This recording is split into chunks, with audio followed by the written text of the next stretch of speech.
Well, thank you for joining me today. So today I'd like to hear your thoughts on our food supply chain in the context of your book, The Secret Life of Groceries. With that being said, my first question is, you've stated that some of the largest grocery stores have over 100,000 items. To me, this suggests that there's a tremendous excess in our food waste system. Food waste is a major problem around the world, with up to 1/3 of all food produced being wasted. How can we address this issue and ensure that we are using our resources in a sustainable and responsible way, while also ensuring food security for all?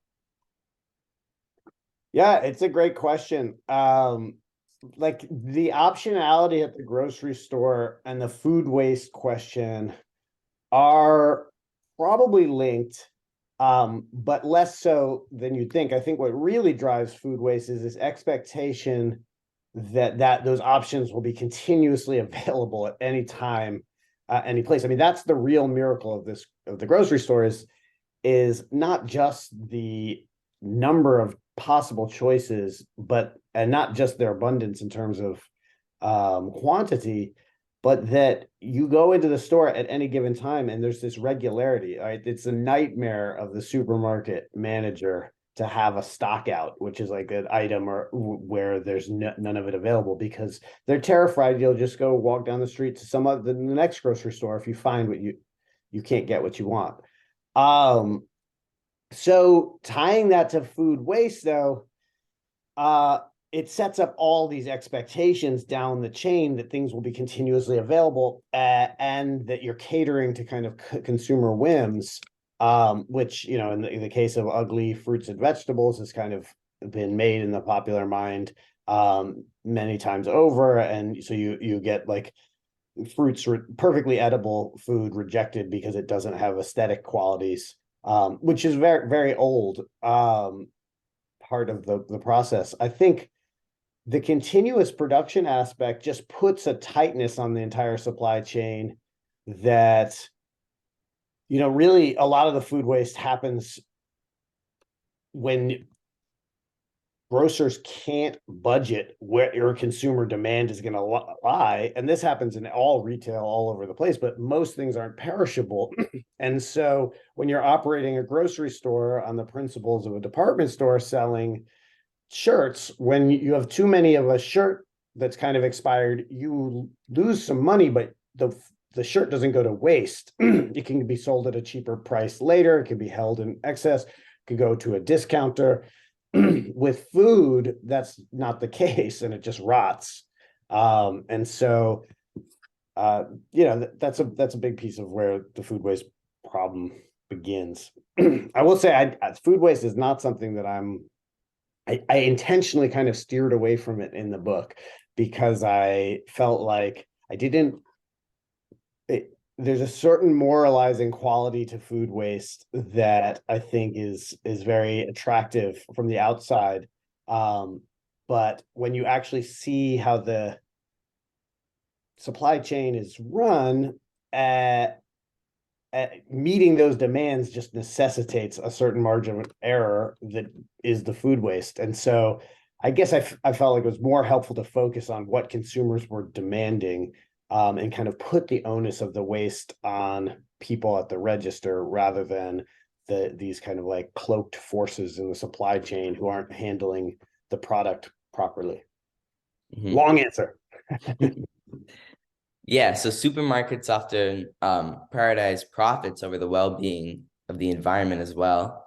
So how can we shift the priorities of the grocery industry to ensure that food security and sustainability are at the forefront? Yeah, another $1 million question that I don't think anyone's quite cracked. I mean, you're absolutely correct in saying that profits tend to come out of two places, one of which is the environment, one of which is labor. And the entire name of the game in grocery and in most retail is how do you outcompete your rival chain, and you do that by it's all based on lowering price and price comparisons. And so people at the registers are searching for better deals, buyers in the grocery store are searching for better deals, and that puts a lot of pressure on manufacturers to search for better deals and get a lower price. And all these price cuts in food in particular, there just aren't revolutionary new agricultural systems being developed. There was a revolution in supply chain logistics, and maybe there'll be another one with AI, although we saw how buggy some of that can be, that will lead to efficiencies. But there aren't that many efficiencies that are being uncovered every year, and yet suppliers demand a lower price every year. And there are a lot of things that we take as a baseline for food, right? Food safety and quality is something that's kind of non-negotiable. So all the fixed costs in food are very high and very rigid. Like to play the game, to enter the game, you have to meet all these demands around safety and quality.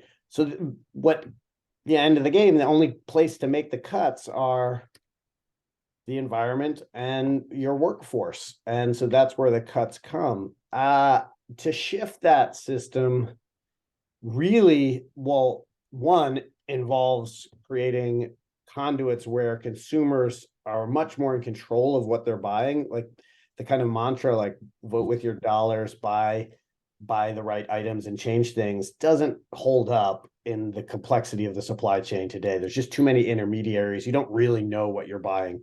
But if you could create a system where there was more direct purchasing from producers, so from farmers directly, like farm market, which is a very inefficient version of that, which is why people don't gravitate towards it. So it's not a solution in itself, but there perhaps is a solution out there with new technology that would make purchasing directly from producers more convenient. I'm a little skeptical of that, but it could be there.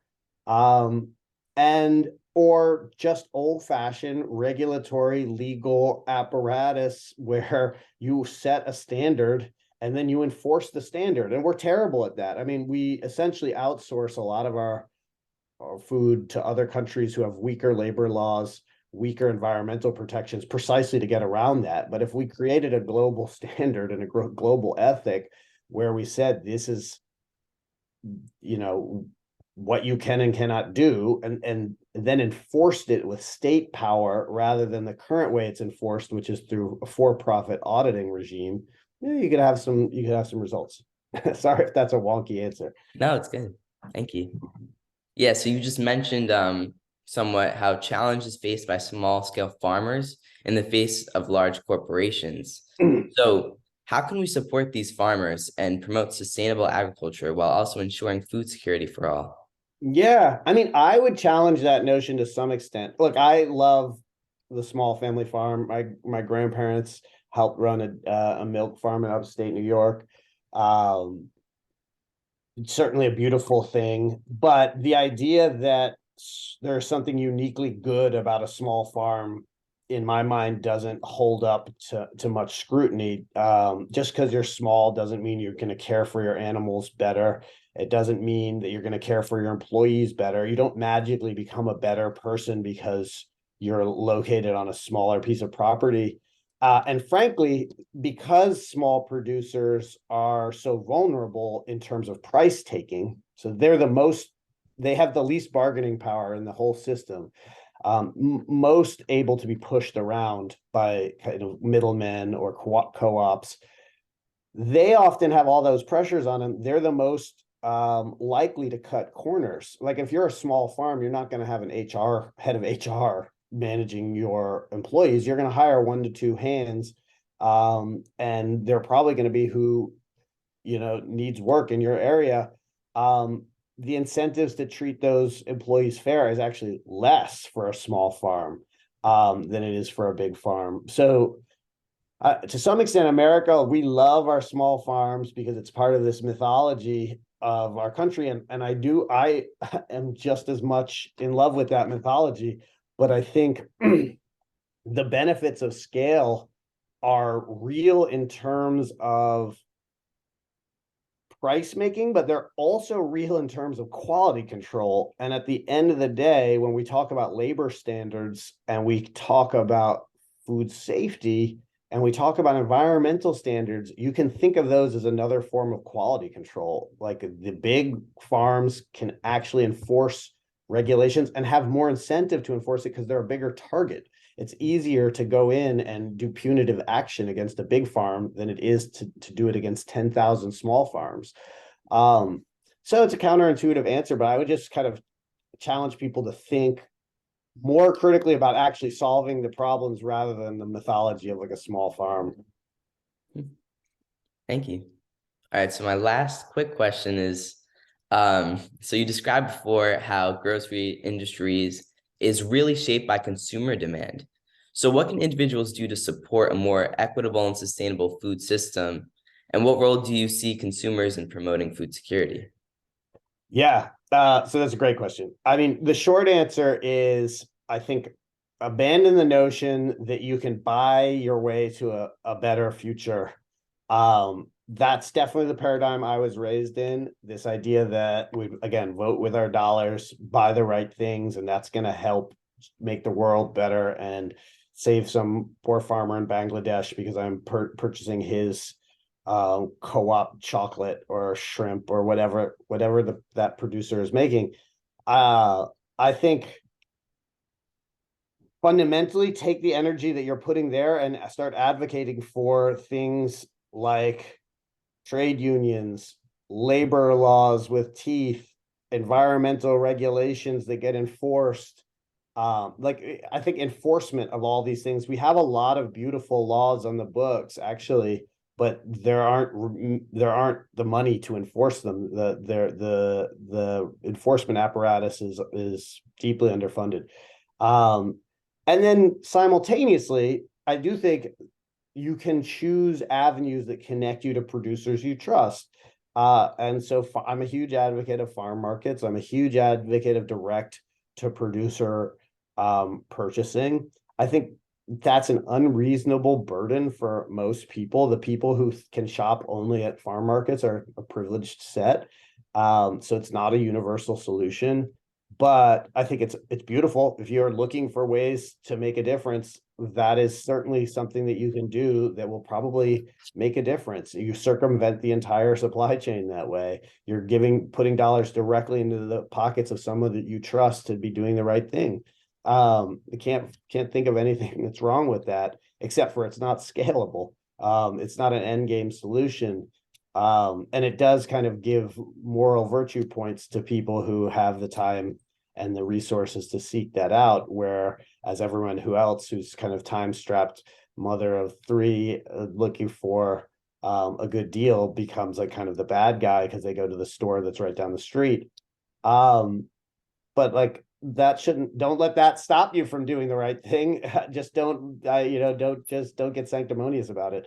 I certainly try to shop at farmers markets whenever I can. Yeah, me as well. All Yeah. right. That's it for me. All Thank right, you so man. Well, much. I salute you.